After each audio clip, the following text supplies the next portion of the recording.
வணக்கம். UPSC prelims CSAT பேப்பரில் வரக்கூடிய காம்ப்ரஹென்ஷன் பார்ட், இதை நம்ம எப்படி புரிஞ்சுக்கிறது, எப்படி நம்ம ஆன்சர் பண்ணுறது, இதை தான் நம்ம இந்த வீடியோவில் டியூட்டோரியலாக பார்க்க போகிறோம். 2020 சிசாட் பேப்பர்லேருந்து ஒரு 3 கேள்விகளை நான் சாம்பிளாக எடுத்திருக்கேன். இதை தான் நம்ம அனலைஸ் பண்ண போகிறோம்.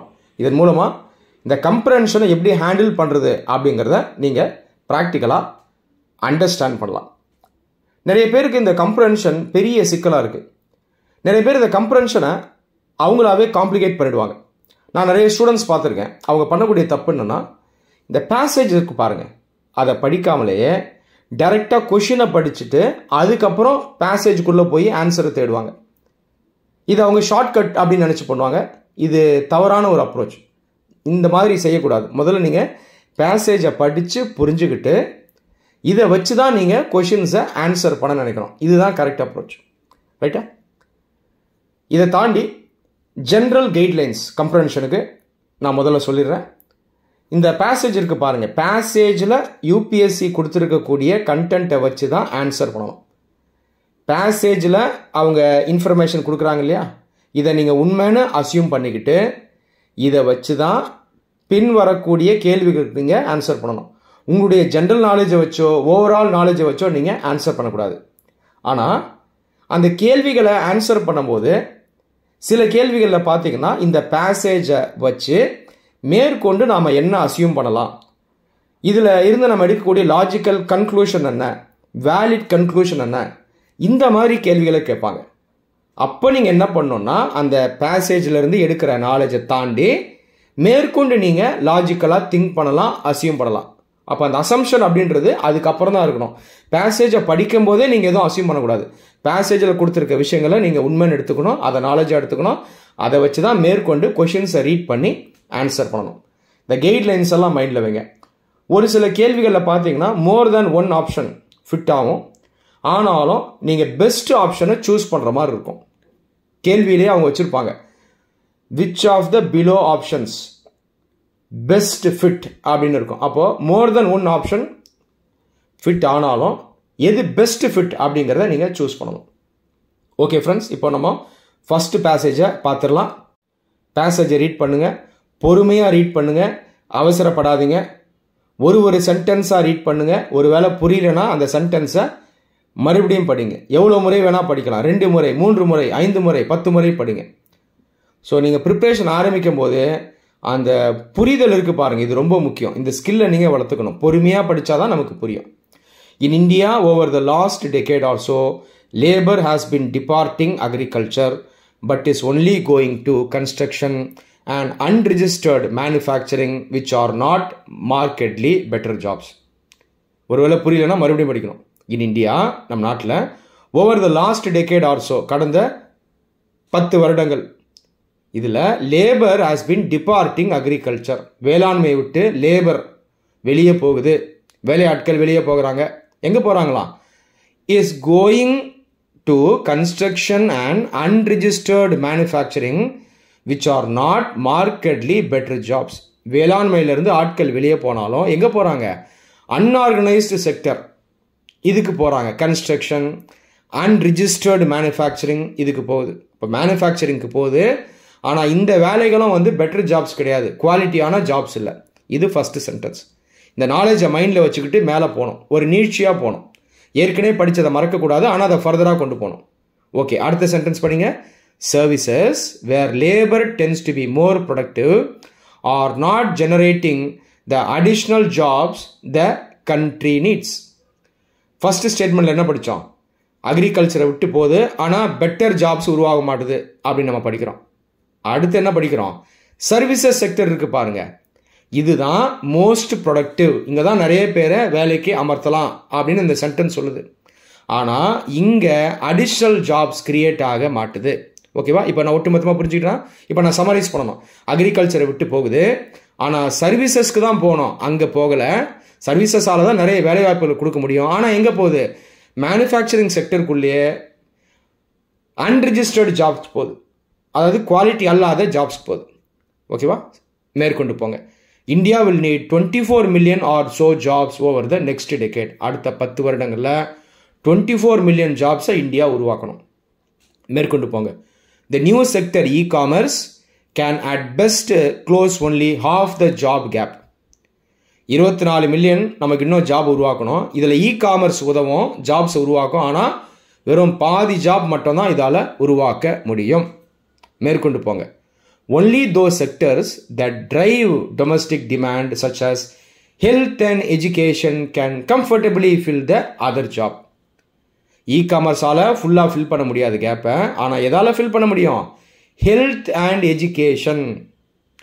இதனால் கேப்பை ஃபுல்லாக ஃபில் பண்ண முடியும். ஸோ இதுதான் இந்த பேசேஜில் நீங்கள் புரிஞ்சுக்கிறது. பொறுமையாக படிங்க, கண்டினியூஷனாக படிக்கணும். இப்போது சம்மரைஸ் பண்ண சொன்னால் உங்களுக்கு பண்ண தெரியணும். வேளாண்மையை விட்டு வேலையாட்கள் போகிறாங்க. சர்வீசஸ்க்கு போனால் அது பெட்டராக இருக்கும். சர்வீசஸால் நிறைய வேலை வாய்ப்புகளை கொடுக்க முடியும். ஆனால் அங்கே போகல. மேனுஃபேக்சரிங்குள்ளேயே லோ குவாலிட்டி ஜாப்ஸ்க்கு போகிறாங்க. இந்தியாவில் இன்னும் 24 மில்லியன் ஜாப்ஸை உருவாக்கணும். இதில் பாதி தான் இ-காமர்ஸ் உருவாக்கும். மிச்ச பாதியை ஹெல்த் அண்ட் எஜுகேஷன் செக்டரால் தான் உருவாக்க முடியும். இந்த மாதிரி புரிஞ்சுக்கணும் சார். இந்த ஸ்கில்லை வளர்த்துங்க. பொறுமையாக படிங்க, எஃபிஷியண்ட்டாக படிங்க.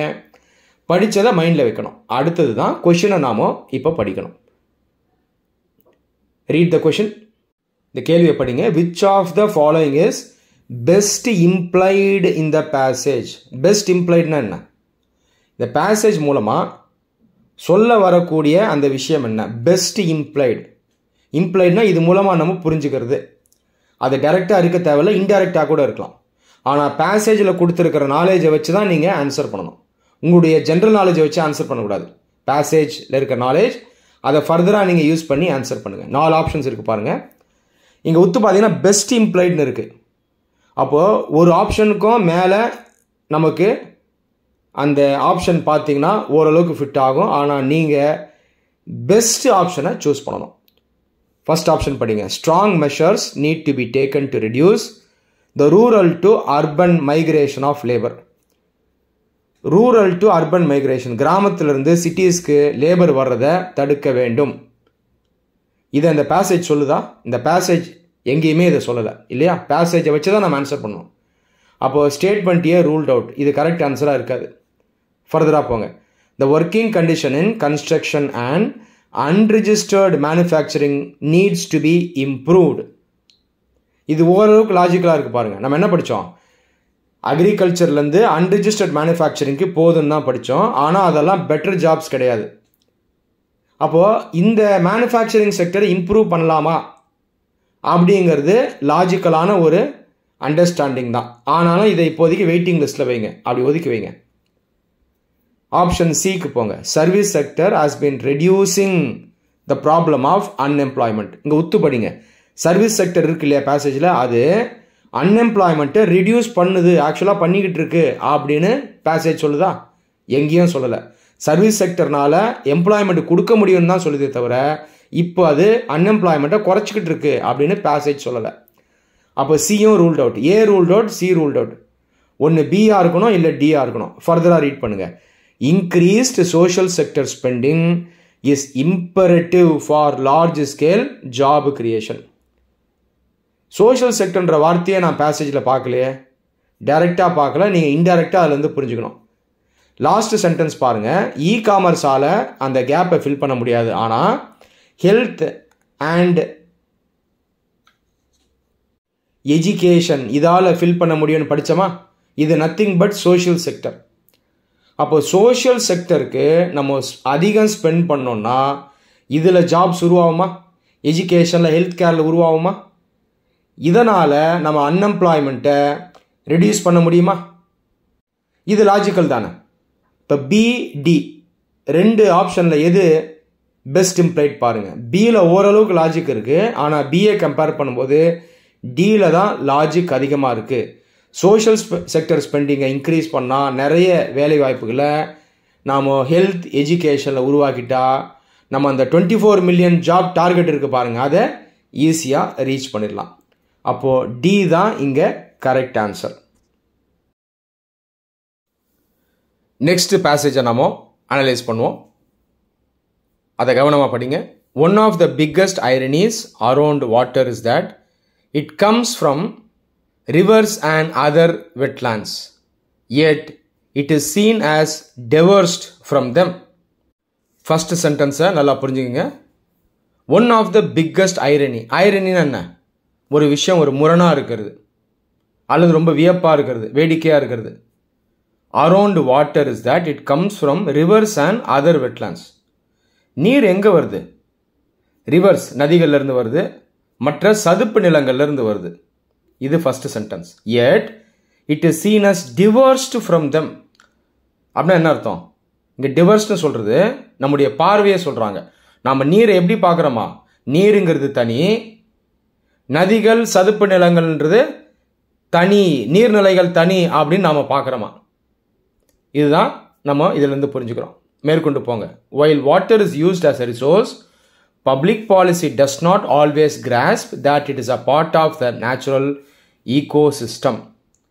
வாட்டரை நம்ம ஒரு ரிசோர்ஸா யூஸ் பண்றோம், அதை நம்ம செலவிடுறோம். ஆனா பப்ளிக் பாலிசி கொள்கைன்னு வரும்போது அந்த நீரானது இயற்கையிலிருந்து தான் வருது அப்படிங்கிறத நாம உணர்றது கிடையாது.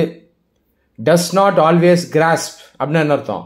கிராஸ்ப் அப்படின்றது நம்ம புரிஞ்சுக்கிறது, ஒரு விஷயத்தை கேட்ச் பண்றது, அண்டர்ஸ்டாண்ட் பண்றது. அப்ப இது வரைக்கும் நான் என்ன புரிஞ்சுக்கிட்டேன்? நீருங்கிறது நதிகள்ல இருந்து வருது, மற்ற நீர்நிலைகள்ல இருந்து வருது. ஆனா நாம இந்த நதிகளுக்கும் நீர்நிலைகளுக்கும் நீருக்கும் இருக்கக்கூடிய அந்த கனெக்ஷனை உணர்றது இல்லை. நாம நீரை ஒரு ரிசோர்ஸா தான் யூஸ் பண்ணிட்டு இருக்கோம், ஒரு பொருளா எடுத்து அதை யூஸ் பண்ணிட்டு இருக்கோம். மேற்கொண்டு போங்க. Efforts at engineering water systems are thus efforts at augmenting water supply rather than strengthening the capacities of ecological systems. இப்போ புரியலன்னா மறுபடியும் படிக்கலாம். Efforts at engineering water systems are thus efforts at augmenting water supply. நம்ம water system சம்பந்தமா engineering பண்றோம் இல்லைங்களா? நம்ம சில விஷயங்களை கட்டமைப்பாக உருவாக்குறோம். உதாரணத்துக்கு டேங்க்ஸ் கட்டுறோம், கெனால்ஸ் கட்டுறோம், வெல்ஸ் நம்ம டிக் பண்ணுறோம், போர்வெல் போடுறோம், வேற சில சொல்யூஷன்ஸ் கொண்டு வரோம். இது எல்லாமே எதை நோக்கி இருக்கான்? ஆக்மெண்டிங் வாட்டர் சப்ளை, நீரினுடைய உற்பத்தியை அதிகப்படுத்துறதற்காகத்தான் செஞ்சுக்கிட்டு இருக்கோம். ஆனால் எப்படி இது இல்லையா? Rather than strengthening the capacities of ecological systems. இது ஆக்சுவலாக எப்படி இருக்கணும்னா, நீர்நிலைகளை மேம்படுத்துவதற்கான, நீர்நிலைகளுடைய கொள்ளளவை அதிகப்படுத்துறதுக்காக தான் இது இருக்கணும். ஆனால் நாம வெறும் நீரை தேக்க வைக்கிறதுக்கான முயற்சிகளை மட்டும்தான் எடுக்கிறோம் அப்படின்றத லாஸ்ட் சென்டென்ஸ்ல சொல்றாங்க.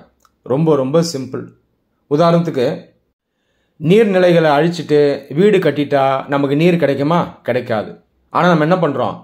நீர்நிலைகளை அழிச்சிட்டு வீடு கட்டிட்டு வீட்டுக்குள்ள போர்வெல் எடுக்கிறோம் இல்லையா? அப்புறம் நம்மளுடைய திங்கிங் எப்படி இருக்கு? ஆக்மெண்டிங் வாட்டர் சப்ளை, இதை நோக்கி தான் இருக்கு. சப்ளையை அதிகப்படுத்திடணும், நீரை எடுத்துக்கிட்டே இருக்கணுமே தவிர ஈகோலாஜிக்கல் சிஸ்டம்ஸ், நேச்சுரல் சோர்சஸ், இதை நம்ம டார்கெட் பண்ணி இன்ஜினியரிங் பண்றது கிடையாது. அப்போ நாம ஈகோலாஜியில் ஃபோக்கஸ் பண்ணணும், நேச்சரில் ஃபோக்கஸ் பண்ணணும். நீர் எங்கிருந்து உருவாகுதோ அந்த நீர் தேக்கங்களை நாம உறுதி செய்யணும், பாதுகாக்கணும். இதுதான் இந்த பேசேஜில் சொல்கிறாங்க. இப்போ நான் அதை நல்லா புரிஞ்சுக்கிட்டேன். அடுத்தது கொஷினை நம்ம படிப்போம். Which one of the following is the most logical and rational inference that can be made from the above passage? Most logical and rational inference.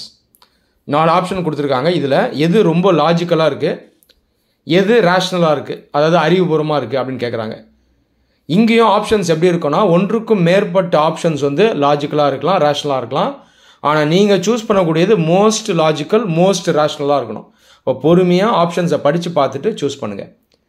Reverse and other wetlands should be protected under Ramsar convention. Ramsar convention அப்படின்றது ஒரு சர்வதேச உடன்படிக்கை, international agreement. இந்த பேசேஜில் எங்கேயுமே Ramsar கன்வென்ஷனை பற்றி சொல்லலை. இன்டைரக்டாக நம்ம இந்த மாதிரி புரிஞ்சுக்கலாம் அப்படின்னாலும் பெருசாக சம்பந்தம் இல்லை இல்லையா? ஏன்னா மெயினாக நீரை பற்றி பேசுகிறாங்க, நீர்நிலைகளை பற்றி பேசுகிறாங்களே தவிர சர்வதேச அளவில் எதுவும் அவங்க டிஸ்கஸ் பண்ணலை. அப்போது ஏ வந்து ஃபிட் ஆகாது, அதை அப்படியே ஓரம் தள்ளிடலாம். ஃபர்தராக வாங்க. Engineering water systems should be modernised and further augmented.